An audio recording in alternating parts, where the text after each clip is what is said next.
My name is Ethan Chess, and in 2006 I participated in the Asper Foundation Human Rights and Holocaust Studies program while attending St. Paul's High School in Winnipeg, Manitoba. The program really inspired and affected me by showing me that Holocaust and genocide and human rights education can have a profound impact on the way people think, on the way they look at their own history and the history of others. And I sort of took that and took those lessons and tried to implement the best I could a smaller version in my own school community. I began by asking first the teachers in my community, did we do anything at our school for human rights Holocaust education? The answer was no, and coming on the heels of the Asper Foundation program, I knew in my heart that there was definitely a need for something like this in my school. So I approached one of my teachers and suggested doing a presentation to the class as my second term religion class project, and he was a good friend of mine, Mr. Johnston Smith, and he said sure. And what I've done has sort of grown from that initial presentation. Other teachers heard about the presentation and the subject matter and brought me into their classes to share the story of anti-Semitism, the story of the Holocaust, and the longest hatred with their students too, because I think they agreed with me that this was an extremely valuable aspect of history to learn. So when I'm teaching, I'm teaching just the history and trying to take the lessons from it. Because as someone who likes history myself, I know the power and the value of what you can draw from history. So that was sort of my starting point and my inspiration, and it all blossomed from there. Well, what I had experienced throughout my early years was with some people, and not all, is that there was a certain amount of residual anti-Semitism, or people just didn't understand sometimes what they were saying, or where their words sort of historically came from.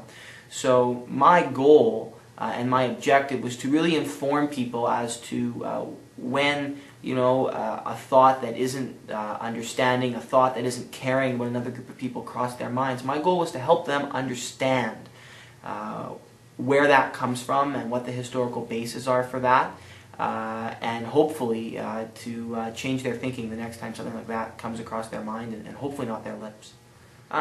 It was a real mixed bag we had. We had some students who would sit at the front of the class when I was doing presentations, and they would oftentimes provide me with little details or nuggets of information. I mean, you can't know everything, so they would often provide me with little nuggets of information that I didn't know before, and those students were a pleasure to have, and I tried to utilize them as much as possible in showing the other kids how important it is to be informed about racism and the history of genocide and human rights abuses. On the other end of the spectrum, and it was a very wide spectrum, there were those that likely knew maybe who Adolf Hitler was. They maybe knew what the Holocaust was in a sense, but I don't think they had any idea of the scope or the details or even the historical time period that all these things happened in. And especially when you're dealing with topics like anti-Semitism, often people don't realize how far back that kind of racism and hatred really spread. So it was a wide spectrum. Some were in the middle and others were on the ends, and I tried to cater to everyone. I think I achieved for the students and those that were my peers was a better baseline understanding of what genocide is, the history of anti-Semitism, and how a relatively benign society can turn into a killing monster. And I think ultimately that baseline understanding of that fact, an element of the Holocaust, is the most important thing for them to understand.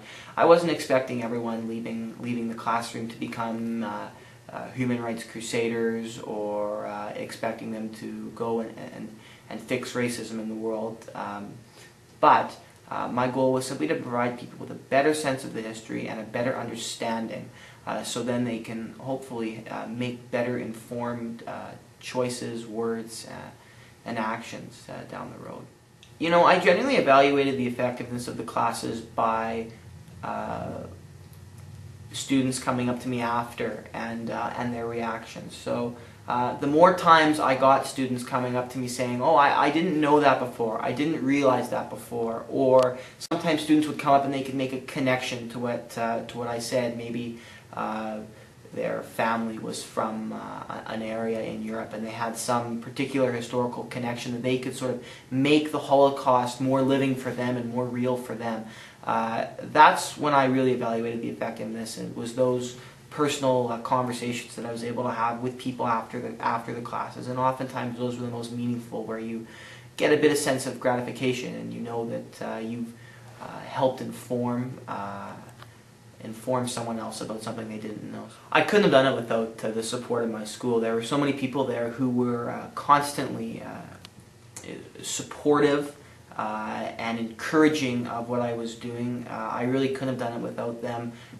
There were teachers that were always evaluating me, and these were usually religion and history teachers, so they were able to make sure my material was airtight historically, and they were able to support me by providing the class time. So I really couldn't have done it without their help, and I think as a presenter and as maybe a youth educator, they made me a lot stronger. So I really wouldn't have been able to do it without St. Paul's High School. The classes were conducted in the course of the regular schedule in grade 11 religion and grade 10 religion. The reason it was done there is because those are classes that the entire school took, so it would be the best forum for me to reach everyone at similar times in the year, and then ultimately have material from my presentations on the exam. So the classes were conducted just in the course of the regular day. In their classrooms. I would come to them.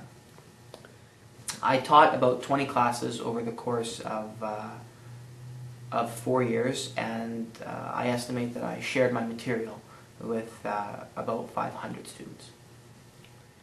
Well, I'm always utilizing what I learned in the program. I always build on what the fantastic educators at the Asper Foundation taught me, and the lessons I learned from that about how you confront racism in a society. At this point, I'm moving on, and I don't have any concrete plans right now to continue what I'm doing, but Holocaust education, anti-Semitism education will always be very close to my heart, and I know that if the opportunity comes up and presents itself to continue with that, I will absolutely jump at it.